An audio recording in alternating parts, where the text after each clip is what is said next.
Hello दोस्तों, आज हम पढ़ेंगे breathing and exchange of gases. Breathing and exchange of gases. ठीक है, आज हम पढ़ेंगे breathing and exchange of gases. इसमें देखिए, ब्रीदिंग किसे कहते हैं? Breathing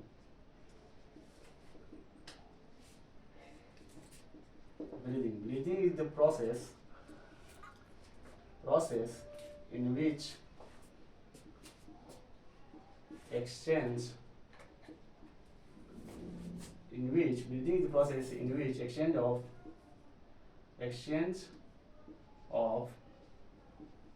atmospheric oxygen with CO2 produced by cell. Breathing एक ऐसा प्रोसेस है जिसमें O2 को, एटमॉस्फेरिक O2 को एक्सचेंज किया जाता है CO2 produce by the cell. इसे कॉमनली हम कहते हैं, commonly known as respiration. Breathing को ही कॉमनली टर्म में हम बोल देते हैं रिस्पायरेशन। ठीक है, अब ये देखिए, एटमॉस्फेरिक ब्रीदिंग के अंदर एटमॉस्फेरिक O2 का एक्सचेंज होता है, exchange with CO2 produced by cell. Atmospheric O2 का एक्सचेंज होता है CO2 प्रोड्यूस बाय सेल से। ठीक है, अब इसमें देखिए, O2 जो है ऑक्सीजन, इसका क्या काम होता है? ये utilized by O2 utilized by this cell to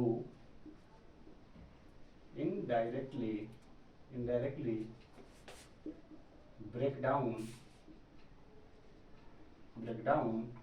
of simple molecules। और जो सिंपल मॉलिक्यूल्स हैं उनको ब्रेक डाउन करने के लिए ऑक्सीजन की रिक्वायरमेंट होती है। सिंपल मॉलिक्यूल्स में क्या क्या आते हैं, ये देखिए, ग्लूकोज है, अमीनो एसिड है एंड फैटी एसिड है। सिंपल मॉलिक्यूल्स में glucose, amino acid, fatty acid है, और भी हैं बहुत सारे। ठीक है, ETC।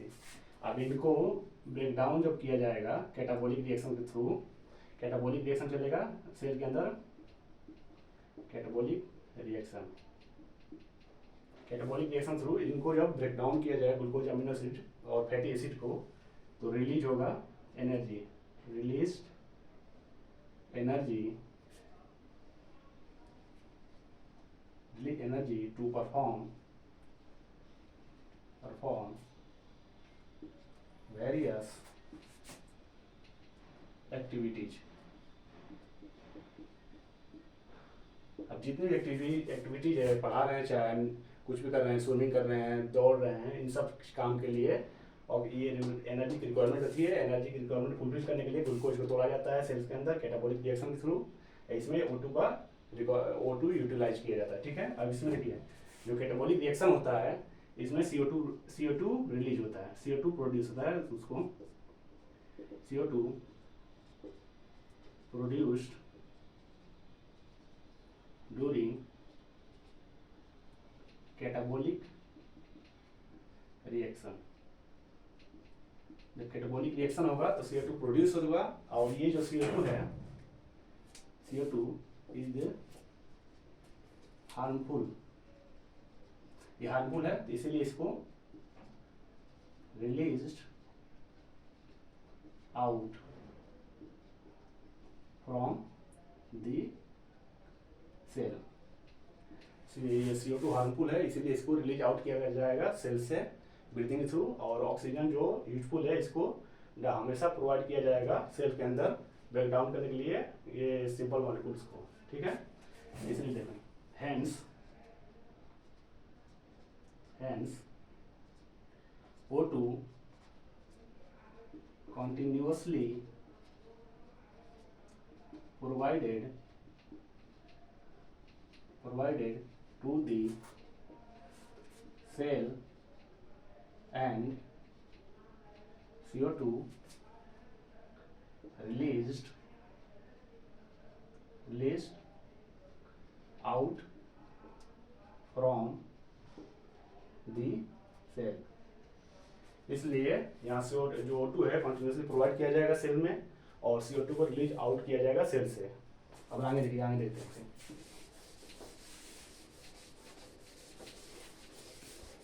आगे देखिए, रिस्पायरेशन, ठीक है। रिस्पायरेशन में ब्रेक डाउन किया जाता है, break down of sugar to release energy. Energy के अंदर जैसे एटीपी बनाने के लिए, एटीपी के लिए ब्रेक डाउन किया जाएगा शुगर को, रिलीज एनर्जी, रिस्पायरेशन होता है। अब ये देखिए, इसमें दो प्रकार का रिस्पायरेशन होता है, एक एरोबिक रिस्पायरेशन, एरोबिक रिस्पायरेशन होता है, ब्रेक डाउन इसके अंदर, एरोबिक के अंदर break down of sugar in presence of oxygen. Aerobic के अंदर ऑक्सीजन प्रेजेंस में ब्रेक डाउन किया जाता है शुगर का। और दूसरा देखिए an aerobic respiration, an aerobic respiration. Anaerobic respiration में क्या किया जाता है, break down of sugar in absence of oxygen. Oxygen के एब्सेंस में जो ब्रेक डाउन किया जाता है सिंपल शुगर का, तो उसे एनारोबिक रिस्पायरेशन कहते हैं। अब इसके अंदर एनारोबिक एग्जांपल्स हैं, वो याद रखिएगा आप। एनारोबिक के 3 एग्जांपल याद कर लीजिए आप। एक है रोडो स्पाइरिलम, दूसरा कोलिट्राइकम एंड बेसिलस। ये क्या करते हैं, ऑक्सीजन के एब्सेंस में भी रिस्पायरेशन कर लेते हैं, ठीक है। अब ये एग्जांपल याद रखिएगा, रोडोस्पाइरिलम, कोलिट्राइकम एंड बेसिलस। अब इसके अंदर आगे पढ़ते हैं हम रिस्पायरेटरी ऑर्गन।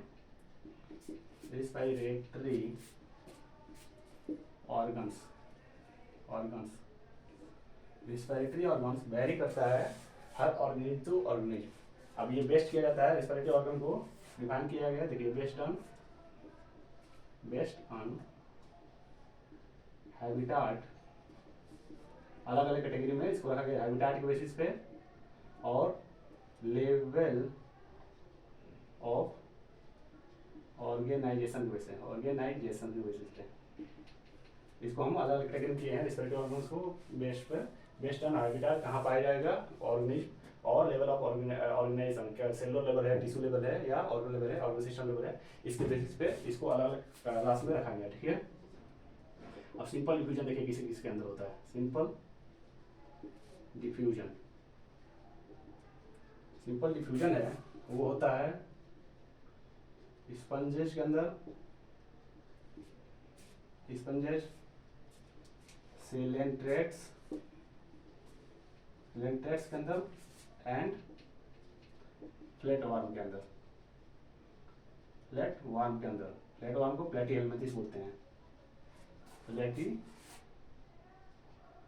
हेलमिंथिस, ठीक है। फ्लैट वार्म को प्लेटी हेलमिंथिस बोलते हैं। और आगे देखिए, दूसरा होता है मॉइस्ट क्यूटिकल के थ्रू, मॉइस्ट क्यूटिकल के थ्रू होता है अर्थवार्म के अंदर।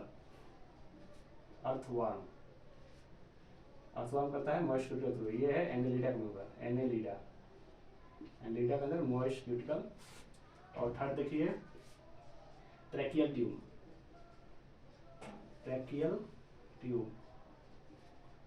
ट्यूब इंसेक्ट्स में, इंसेक्ट्स के अंदर ट्रैकियल ट्यूब, जैसे इसमें एग्जांपल याद कर लीजिए कॉकरोच, ठीक है।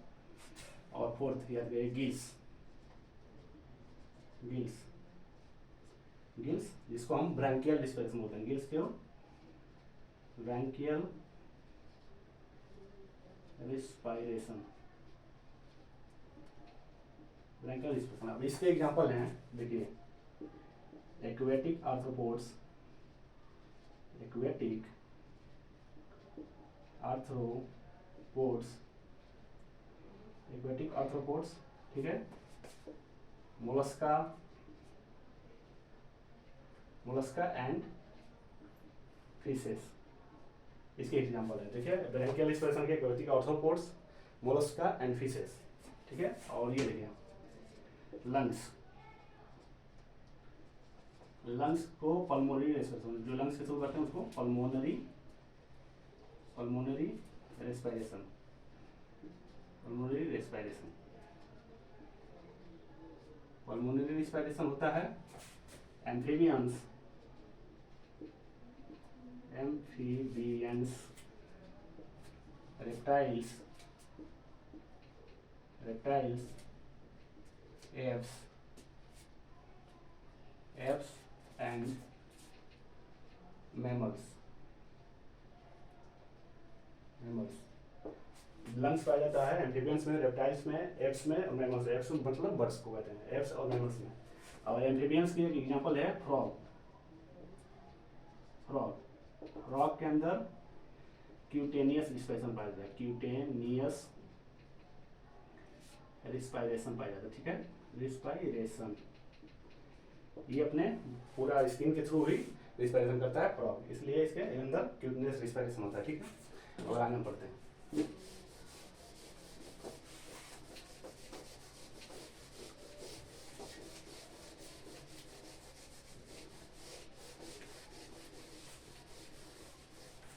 आगे देखिए रिस्पायरेटरी पैसेज पढ़ेंगे, ठीक है,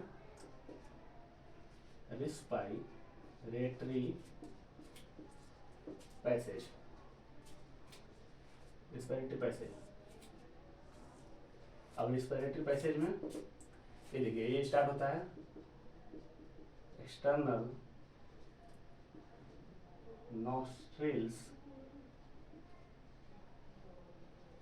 से स्टार्ट होगा, फिर जाएगा external nostril nasal, nasal passage में, नेजल पैसेज, नेजल पैसेज के थ्रू फिर जाएगा नेजल चेंबर में खुलेगा, नेजल चेंबर, नेजल पैसेज में नेजल चेंबर, नेजल चेंबर के बाद में फेरिंग्स में जाएगा, फेरिंग्स, फेरिंग्स के बाद फिर लेरिंग्स में, ठीक है, लेरिंग्स में, लेरिंग्स के बाद फिर खुलेगा ट्रेकिया में, ट्रेकिया में जाएगा, ट्रेकिया के बाद ब्रोंकस,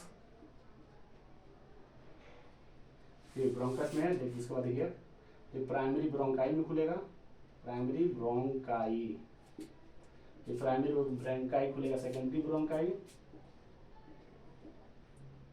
सेकेंडरी ब्रोंकाई खुलेगा टर्सरी ब्रोंकाई में, टर्सरी ब्रोंकाई। उसके बाद इनिशियल ब्रोंक्यूल्स, टर्सरी ब्रोंकाई खुलता है इनिशियल ब्रोंक्यूल्स में, इनिशियल ब्रोंक्यूल्स, इनिशियल ब्रोंक्यूल्स खुलता है टर्मिनल ब्रोंक्यूल्स में, terminal bronchioles, terminal bronchioles open हो जाता है एल्वियोलाई में, एल्वियोलाई, ठीक है।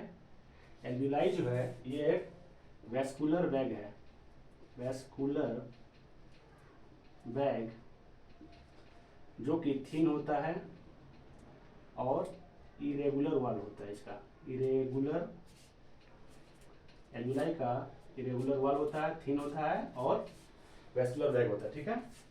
अब इसके अंदर ये देखिए जो फेरिंग्स है, pharynx is the common passage for food and air. इसमें जो फेरिंग्स है ना, ये फेरिंग्स, फेरिंग्स से कॉमन पैसेज होता है फूड एंड एयर का। यहाँ से जो फेरिंग्स आता है, यहाँ से देखिए आगे से एयर जाएगा और पीछे इसोफेगस होता है, वहां से फूड जाएगा, ठीक है। Pharynx is the common passage for food and air. आगे देखिए जो लैरिंग्स है इसे बोलते हैं साउंड बॉक्स, साउंड बॉक्स या और वॉइस बॉक्स, क्योंकि यहाँ प्रोडक्शन होता है साउंड का, voice box, production of sound लैरिंग्स के अंदर, इसलिए साउंड बॉक्स बोला जाता है और वॉइस बॉक्स बोला जाता है। अभी ये ट्रैकिया, जो ट्रैकिया है ये डिवाइड करती है, trachea divides at fifth thoracic vertebra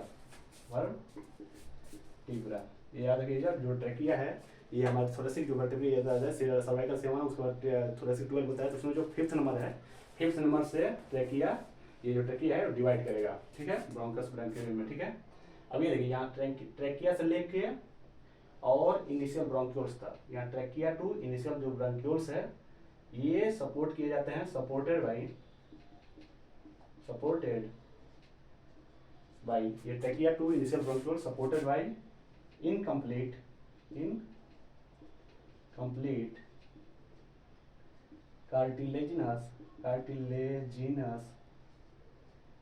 cartilaginous rings, incomplete cartilaginous ring से ये इसको सपोर्ट किया जाता है ट्रैकिया टू इनिशियल ब्रोंक्यूल्स तक। अब ये क्या करते हैं, जो इनकम्प्लीट कार्टिलेजिनस रिंग है ये प्रिवेंट करता है टू ट्रैकिया को प्रिवेंट करता है कोलेप्स के लिए, कोलेप्स नहीं होने देता है, कोलेप्स होने से ट्रैकिया को बचाता है ये इनकम्प्लीट कार्टिलेजिनस रिंग। ये वेंट्रल साइड पाया जाता है, लेकिन जो डॉर्सल साइड है उस साइड से ये एब्सेंट होता है, क्योंकि वहाँ से आइसोफेगस निकलता है, तो आइसोफेगस पे दबाव पड़े, इसलिए ये सिर्फ वेंट्रल साइड पाया जाता है और डॉर्सल साइड से एब्सेंट होता है, ठीक है। अब हम आगे बढ़ते हैं इसके आगे। अब रिस्पिरेटरी सिस्टम है, रिस्पिरेटरी सिस्टम, इसको दो जोन में बांटा गया है, ठीक है। एक है कंडक्टिंग जोन और दूसरा है रेस्पिरेटरी जोन,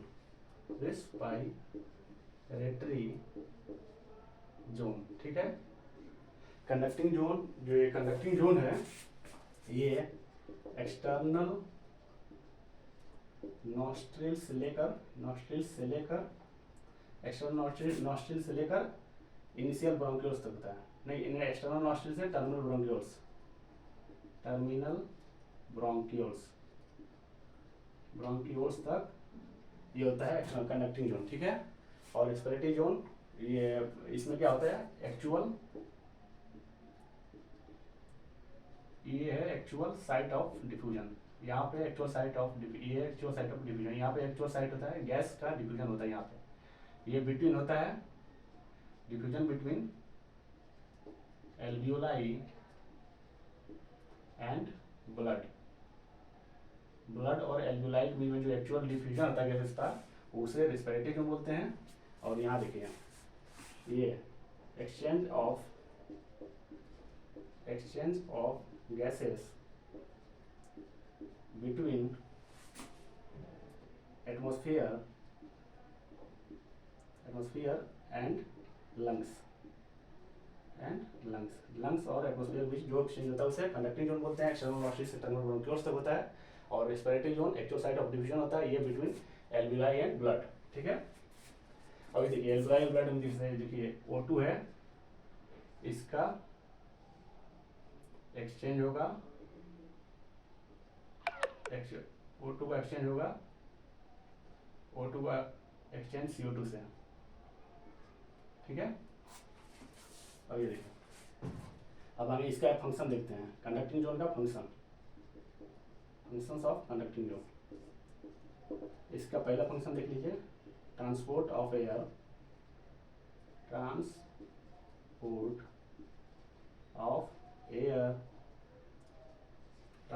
हो गया। दूसरा देख लीजिए filtration of air.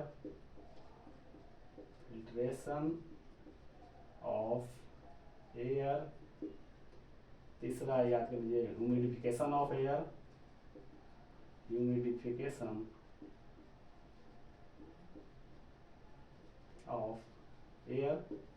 Transport of air करेगा, फिर फिल्ट्रेशन ऑफ एयर करेगा, फिर ह्यूमिडिफिकेशन ऑफ एयर करेगा, ह्यूमिडिफिकेशन ऑफ एयर। उसका ब्रिंग का फंक्शन और है, bring atmospheric air to the body temperature के बराबर लेकर आएगा एटमॉस्फेरिक एयर को, body temperature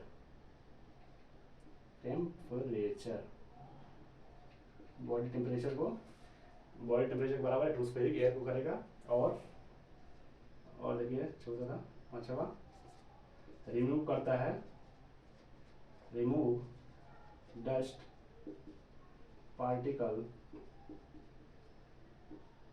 from inhaled air, जो हम सांस लेंगे इनहेलेशन में, उसमें जो डस्ट पार्टिकल होगा उसको ये रिमूव करेगा। ठीक है, अब इसके आगे देखते हैं।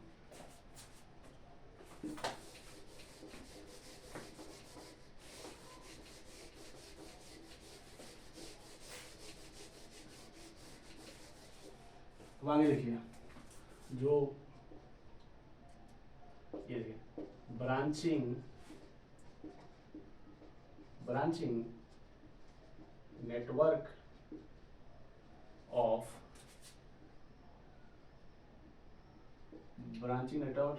ऑफ ब्रोंकाई,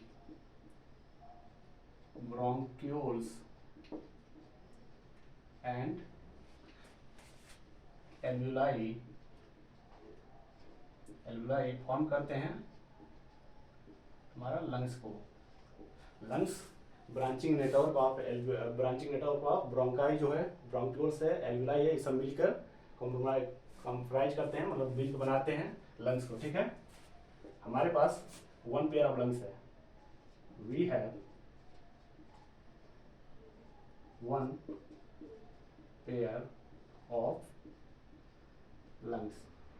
अब जो लंग्स है ये कवर्ड होता है, कवर्ड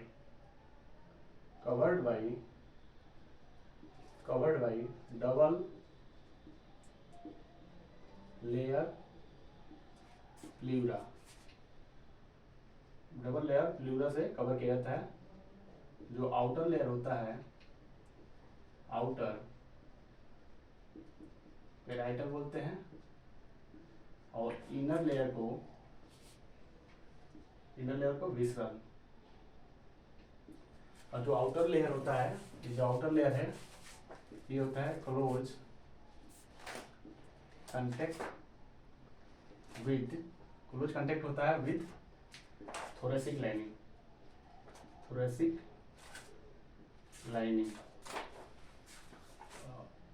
लाइनिंग से क्लोज कांटेक्ट होता है। ये जो है पेराइटल लेयर, जो आउटर लेयर है, outer layer close contact with thoracic lining, और जो इनर होता है ये close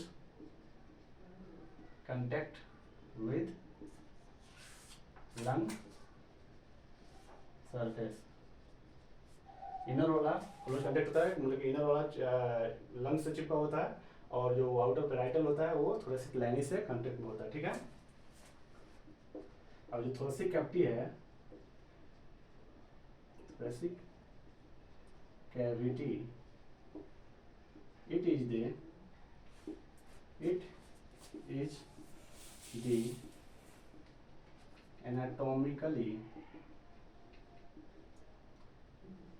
thoracic cavity is anatomically airtight chamber। ये एनाटोमिकली एयरटाइट चेंबर होता है, एयरटाइट चेंबर होता है, और वो बना होता है थोरेसिक चेंबर फाउंड होता है, फाउंड वेंट्रली, थोरेसिक चेंबर मिलकर बना होता है वेंट्रली बाई स्टर्नम, और डॉर्सली बाई वर्टिब्रल कॉलम, देखिए वेंट्रली स्टर्नम से, डॉर्सली वर्टिब्रल कॉलम से, laterally thoracic laterally by ribs, laterally ribs से, और lower side by dome shaped diaphragm,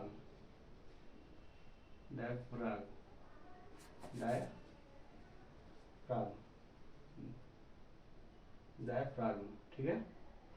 dorsal diaphragm, ठीक है। डोर्सल डायफ्राम से लोअर साइड से लेटरली रिब्स से, और जैसे लेटरल साइड देखिए रिब्स से, और डोर्सल साइड में यहाँ पे डायफ्राम पाया जाता है डोमसेप्ट में, ठीक है, डायफ्राम। और यहाँ डोर्सली वर्टिब्रल कॉलम है और वेंट्रली स्टर्नम, यही सब मिलकर थोरेसिक चैम्बर बनाते हैं।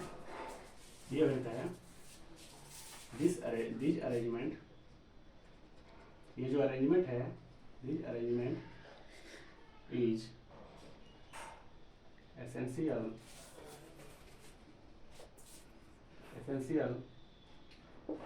For breathing. ये जो अरेंजमेंट है थोरेसिक चैम्बर का, ये एसेंशियल होता है ब्रीदिंग के लिए, ठीक है। अब आगे देखते हैं हम नेक्स्ट। अब आगे हम पढ़ेंगे mechanism of breathing. Mechanism of breathing, mechanism of breathing, ठीक है। मैकेनिज्म ऑफ ब्रीदिंग में दो प्रोसेस देखिए, पहला होता है इंस्पायरेशन।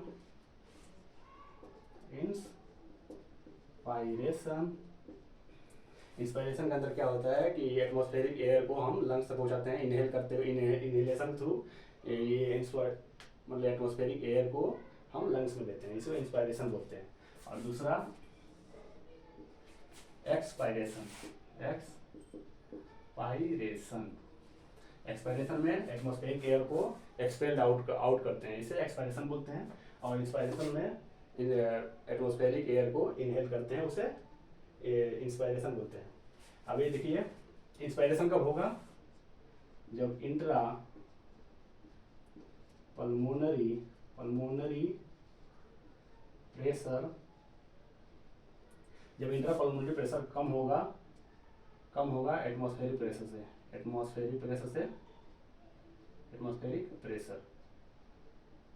जब एटमॉस्फेरिक प्रेशर से इंट्रा पल्मोनरी प्रेशर कम होगा तब जाके इंस्पायरेशन होगा। इंस्पायरेशन के समय क्या होता है, कंट्रैक्शन होता है डायफ्राग्म और एक्सटर्नल इंटरकोस्टल मसल का, ठीक है। कंट्रैक्शन होगा डायफ्राग्म और एक्सटर्नल इंटरकोस्टल मसल का, तब इंस्पायरेशन होगा, ठीक है। अब इसमें देखिए डायफ्राग्म जो कंट्रैक्ट करता है तो वॉल्यूम इंक्रीज करता है एंटेरियो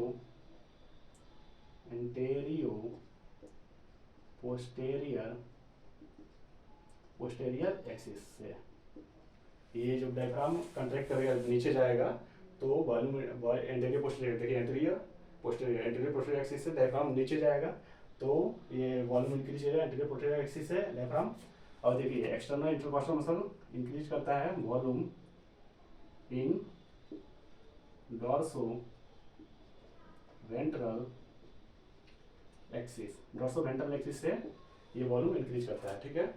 डॉर्सो वेंट्रल एक्सिस यहाँ पे जैसे बाहर रहेगा वेंट्रल साइड से और फिर डॉर्सो साइड से पीछे जाएगा तो फिर इससे ये वॉल्यूम इंक्रीज करेगा external intercostal muscle. External intercostal muscle between ribs पाया जाता है, ये रिब्स को ऊपर नीचे करता रहता है, ठीक है, एक्सटर्नल इंटरकोस्टल मसल। और डायफ्राम अपना कॉन्ट्रैक्ट करता है नीचे उतर, ठीक है। अब ये देखिए ये दोनों जब कॉन्ट्रैक्ट करेंगे तो इंक्रीज करेंगे पल्मोनरी वॉल्यूम को। डायफ्राम और एक्सटर्नल इंटरकोस्टल मसल जब कॉन्ट्रैक्ट होंगे दोनों तो इंक्रीज करेंगे पल्मोनरी वॉल्यूम को। और देखिए जो प्रेशर होता है इनवर्स ऑफ वॉल्यूम होता है, तो फिर ये क्या होगा, अब ये डिक्रीज करेंगे जब पल्मोनरी वॉल्यूम इंक्रीज होगा तो इंट्रा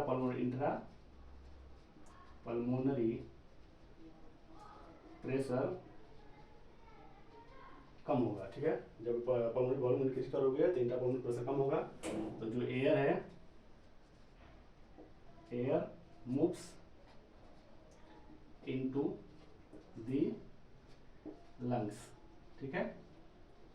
एक बार इसे फिर से देख लीजिए, ये कंट्रैक्शन होगा डायफ्राम का इंस्पायरेशन में, इंट्रा पल्मोनरी प्रेशर जब कम रहेगा एटमॉस्फेरिक प्रेशर से, एटमॉस्फेयर में जो प्रेशर ज़्यादा है तो अंदर लंग्स के अंदर हवा जाएगा, ठीक है।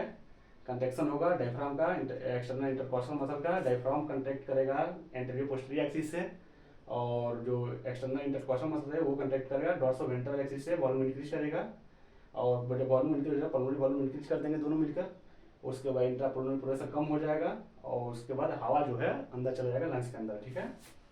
अब इसके सेम अपोजिट इससे इधर है, ठीक है। यहाँ पे देखिए एक्सपायरेशन जब कब होगा, जब इंट्रा पल्मोनरी प्रेशर ज़्यादा होगा एटमॉस्फेरिक प्रेशर से, ठीक है। इंट्रा पल्मोनरी प्रेशर जब ज़्यादा होगा यहाँ पे एटमॉस्फेरिक प्रेशर से, तो अंदर से हवा बाहर जाएगी, ठीक है। एक्सपायरेशन समय रिलैक्सेशन होता है, रिलैक्सेशन ऑफ, अब इसमें रिलैक्सेशन होगा डायफ्राम का और एक्सटर्नल इंटरकॉस्टल मसल का। यहाँ पर रिलैक्सेशन होगा डायफ्राम और एक्सटर्नल इंटरकॉस्टल मसल का। अब सेम इसका अपोजिट हो जाएगा, ठीक है। डिक्रीज होगा वॉल्यूम बाय इन एंटेरियो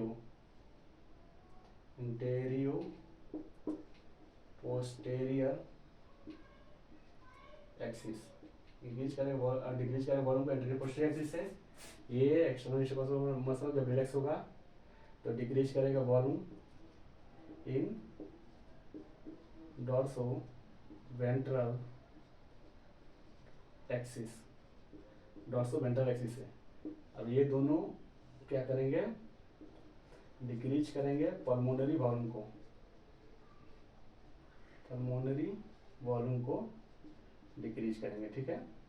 जब पल्मोनरी वॉल्यूम डिक्रीज होगा तो इंक्रीज हो जाएगा पल्मोनरी वॉल्यूम, जब डिक्रीज होगा ये वॉल्यूम एंटेरियो पोस्टीरियर एक्सिस से कम करेगा, ये कम करेगा डॉर्सो वेंट्रल एक्सिस से। जब दोनों कम करेंगे पल्मोनरी वॉल्यूम कम हो जाएगा अंदर लंग्स के अंदर, तो फिर इंक्रीज हो जाएगा इंट्रा